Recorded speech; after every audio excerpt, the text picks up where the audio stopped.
नहीं, अदानी के साथ तो कोई एमओयू का जो है मेरे ध्यान में नहीं है।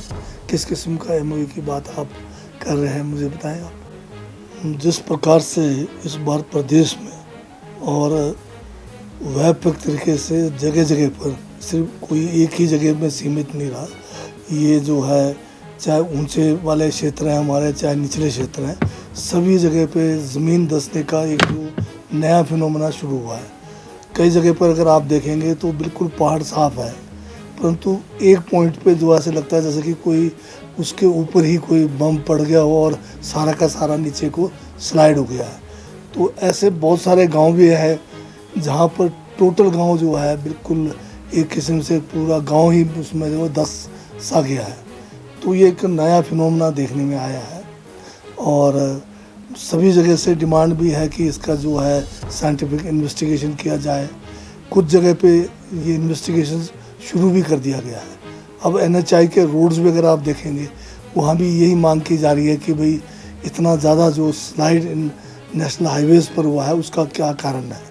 तो ये तो ज़रूरत है आज की कि हम जो है इसको साइंटिफिक तरीके से जगह जगह पे जो है इसका इन्वेस्टिगेशन करें और इसका मूल कारण क्या है कि इस किस्म का जो है स्लाइड आज से पहले कभी नहीं हुआ, किन कारणों से हुआ। सरकार के यहाँ पर समय समय पर जो है 2 बिस्वा ज़मीन जिनके मकान दिए गए हैं उनको देने के लिए बना है, परंतु उसमें अड़चन हमेशा ये रहा है कि बहुत सारे ज़िलों में हमारा जो है फॉरेस्ट कंजर्वेशन एक्ट आ भी है, जहाँ पर 1 इंच भी भूमि जो है फॉरेस्ट कंजर्वेशन एक्ट के दायरे से बाहर नहीं है और इस कारण हम दे नहीं पा रहे हैं। और जहाँ पर हमारे पास अलॉटेबल पूल में ज़मीन है वहाँ हम दे सकते हैं, पर इस विपदा को देखते हुए अब नियमों में परिवर्तन करने की ज़रूरत है। खासकर केंद्र का जो हमारा फॉरेस्ट कंजर्वेशन एक्ट 1980 है, इसमें बहुत जो है ये जो संशोधन की आवश्यकता है कि ऐसे त्रासदी में किस तरह से हम लोगों को ज़मीन दे पाएँ। और लोगों के कईयों के तो पूरी की पूरी खेती चली गई है, तो उसमें तबादले में अगर ज़मीन देना हम चाह भी रहे हैं तो उसमें फॉरेस्ट कंजर्वेशन एक्ट 1980 जो है बीच में अड़चन है।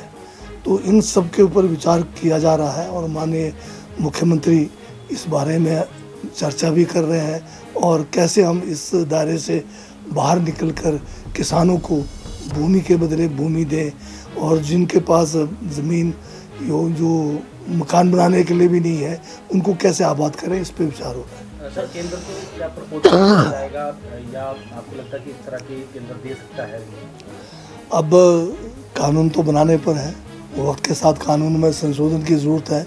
अगर आज हिमाचल प्रदेश को वन भूमि पर लोगों को बसाने की आवश्यकता है, उनको जो है ज़मीन देने की आवश्यकता है, तो उसमें निश्चित तौर पे जो है संशोधन होने चाहिए और इसके ऊपर जो है गंभीरता से विचार करके, चाहे हमें केंद्र सरकार के पास मामला ले जाना पड़े या किसी अन्य एक्ट का इसमें सहायता लेना पड़े, उसके लिए हम कोशिश कर रहे हैं। सोलन जिला का दौरा भी आपने किया? जहाँ तक फल मंडी का सवाल है, जो सबसे बड़ा मंडी हमारे वहाँ पर परमाणु में है, तो वहाँ पर नए जो नियम लागू किए गए हैं बाय वेट फल बेचने का, वो नियम जारी है और ठीक से वहाँ पर इस नियम का पालन किया जाए। नहीं, जो चाहे अदानी है चाहे दूसरे लोग हैं, अगर कोई भी कानून का किसी भी तरह से अगर उल्लंघन कर रहे हैं तो उनके विरुद्ध जो है कानूनी कार्रवाई की जाएगी।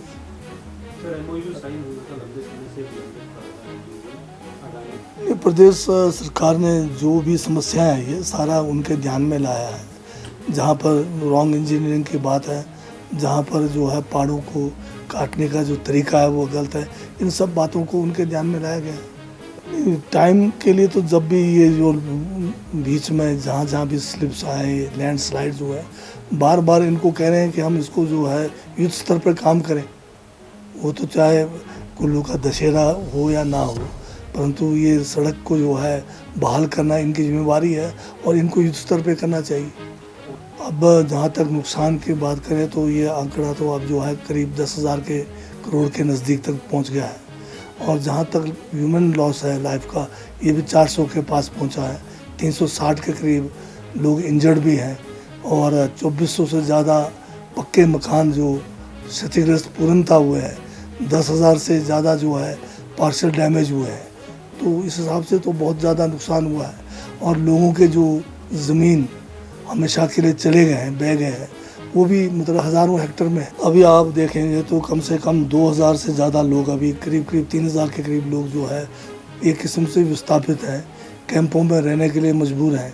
तो इन सबको जो है अपने वापस जीवन के उसमें पटरी पे लाने में कुछ समय तो लगेगा। भाजपा का जो बयान है 200 रुपये घटाने का, जब इन्होंने मतलब हर रोज़ मतलब बढ़ाते रहे लगातार, और इतने सालों से 400 रुपये से बढ़ाकर आज इतने पे पहुंच गए, ये जो है 1200 से ऊपर आ गए ठीक चुनाव के समय। अब जबकि यहाँ पर संयुक्त जो है मोर्चा तैयार हो रहा है इनके खिलाफ, तब ये जो है अब जो है वापसी की तरफ जा रहे हैं, रोल बैक करने की कोशिश कर रहे हैं, लोगों को लुभाने की कोशिश कर रहे हैं।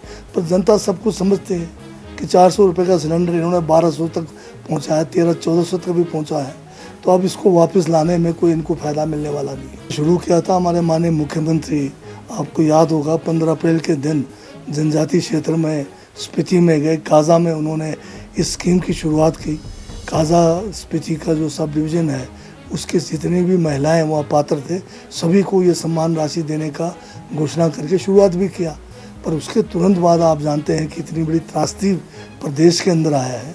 ऐसे समय में ठीक है स्कीम शुरू हो गया है, ये नहीं कि हम अपने वादे या गारंटी भूले हैं, और वो भी 15 अप्रैल के दिन जो है माननीय मुख्यमंत्री ने जो है घोषणा करके शुरुआत की है। तो अभी बीच में इतनी बड़ी त्रासदी है, थोड़ा तो इनको भी सब्र लेना चाहिए। क्या जल्दी लगी इनको, अभी तो हमारा साल भी पूरा नहीं हुआ, हमने बड़ी बड़ी गारंटियाँ पूरी। बहुत अच्छा है उनका आना, हमारे लिए जो है एक किस्म से हमारे लिए काफ़ी उत्साह मिलेगा उससे। यहाँ एक बात तो बहुत अच्छा है कि हमारे पड़ोसी राज्यों ने, बल्कि तमिलनाडु तक के दूर दराज के हमारे जितने प्रदेश हैं, सब जो है हिमाचल प्रदेश को इस आपदा में मदद कर रहे हैं। परंतु केंद्र सरकार जो है जिस तेज़ी के साथ और जिस तरह से उनको मदद करनी चाहिए, वो मदद अभी तक नहीं पहुंची है। 4 लेनिंग की ज़रूरत तो है, बढ़ती आबादी, बढ़ती ट्रैफिक, हर चीज़ को ध्यान में रखना पड़ेगा। परंतु इसको जो है साइंटिफिक तरीके से पहाड़ों की कटिंग किस तरह से होना चाहिए, किस किस्म का ड्रेनेज व्यवस्था होनी चाहिए, जो रॉन्ग इंजीनियरिंग हुआ है रोड कंस्ट्रक्शन में, वो खाली नेशनल हाईवे का नहीं है, हमारे अपने जितने भी संपर्क सड़क है उसमें भी हमारी इंजीनियरिंग ठीक नहीं रही है, ड्रेनेज सिस्टम ठीक नहीं रहा है, जिससे भी बड़ा भारी नुकसान हुआ। अदानी के साथ तो कोई MOU का जो है मेरे ध्यान में नहीं है। किस किस्म का MOU की बात आप कर रहे हैं मुझे बताएं आप।